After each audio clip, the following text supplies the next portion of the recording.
Hi, I'm Josh Lambert, a product manager here at GitLab, and I'm going to walk through what we plan to do here in the memory group for our 12.6 milestone.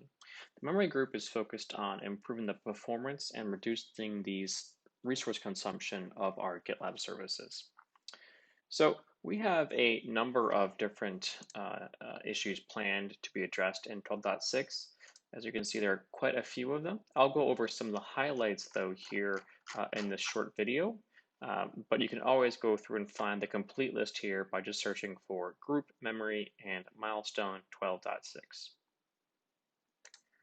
One of the areas that we've been working on here for a couple releases is our project import export. Previously, this used to consume a significant amount of memory and sometimes, in certain cases, would consume so much memory on larger projects that it actually would fail to complete most of the times. It would consume enough memory that it would get killed by the psychic memory killer and fail to complete. And so we've been working to improve the performance and also reduce the memory consumption that importing larger projects consumed. One of the key areas of this is that we identified is that we wanted to uh, improve the importing by using new line delimited JSON. So previously we had to import the entire JSON block for the whole project. This consumed a large amount of memory.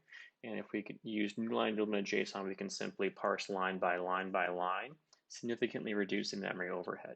And so we're looking to deliver this here in 12.6. We're also, at a more broader level here, you can see addressing a number of other areas here as well.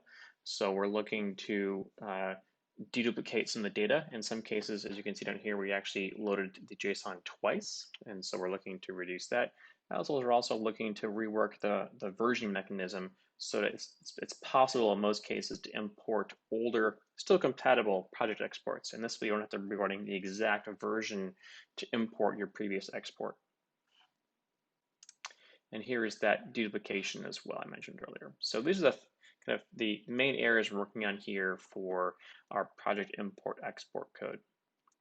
Another area that we're working on improving is just overall performance. And one of the larger themes of this is sort of going through our API and making sure we triage and improve some of our heavier API calls. One of the most intensive is our projects endpoint. And we'll be making a number of improvements to this across both the memory team as well as the database team. On the memory side, we're going to be investigating what is going on in this API call that is consuming a significant number of CPU resources. And as we're working to shift over to Puma, these kind of CPU intensive tasks are causing some increased latency with the new multi-threaded application server, I think largely because of the Ruby GIL. This would be a key area for us to improve here as we kind of go through our broader API and improve performance on, again, some of these non-performant API endpoints. Finally, I mentioned Puma just recently here, and we are working to essentially finish the migration from Unicorn over to Puma. And as part of that, we're wrapping up a couple last items. The first one here is we want to define the best default values for Puma in both Omnibus and our charts. And this way we can define things as you see here, like how many number of processes we want for Puma, number of workers essentially, and then how many threads per worker. And we've been tuning this to try and make sure we get the latency correct, as well as also make sure we have a good amount of reasonable amount of memory consumed so we can still see some of those benefits. And so we're going through some tuning right now using Canary on GitLab.com. And as part of the overall Puma effort, we'll also be looking to, again, not just get ready to turn this on by default in both Omnibus and the charts, but also make sure we can get this rolled out to GitLab.com as well. And so on 12.6, again, right now we're running it on Canary. We hope to deploy this across all of GitLab here in our 12.6 milestone. And then once we have that running and running well, we'll again then take those learnings and those default values and leverage them as defaults and enable Puma on by default here in our 12.7 or a release shortly thereafter once we're comfortable with the performance we're seeing on .com first. So it's a big effort here that we're coming to a close on here, and we can't wait to get this turned on by default for more of our users. in the theme of big architectural changes, again, we're kind of wrapping up things on Puma, and so we're starting to consider new areas of our architecture that we can really kind of level up or make a serious step function improvement.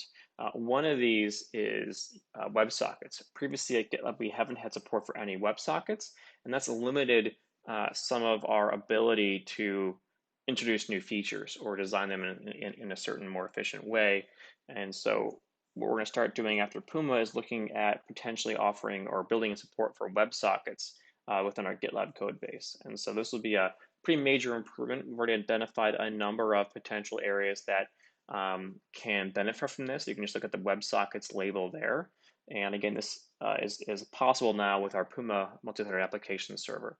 So this is a great improvement looking to take advantage of, and we'll be starting to do essentially primary research here on any cable, so we can essentially start laying the groundwork for our next major improvement architecture-wise for GitLab. And so thanks for listening to our memory update here for what we plan to accomplish in 12.6. Again, there is a whole lot more we're working on here, but these are just some of the highlights and general themes that we're going to cover here in our next release. Thank you so much, and as always, pay attention to our channel for more updates across the product and in future milestones.